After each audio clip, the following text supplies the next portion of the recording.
蝴蝶夫人係非凡美樂為大眾製作嘅歌劇濃縮入門版。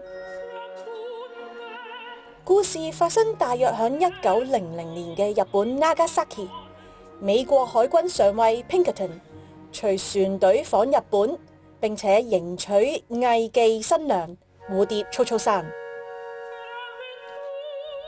蝴蝶排除萬難，對婚姻全心奉獻。Pinkerton 響結婚冇耐就離開咗日本。蝴蝶為 Pinkerton 誕下一子，佢日夜痴心等待，但係命運嘅轉變卻令到蝴蝶夢想破滅。蝴蝶夫人憑着優美嘅旋律、巧妙嘅和聲同埋精彩嘅配樂征服全球，永留史冊。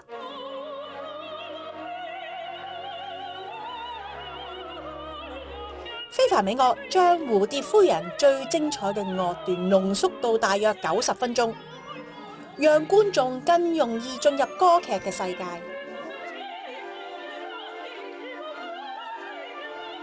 呢一套歌劇會以原文意大利文演唱，附以中英文字幕，而入門版更加設有粵語旁述。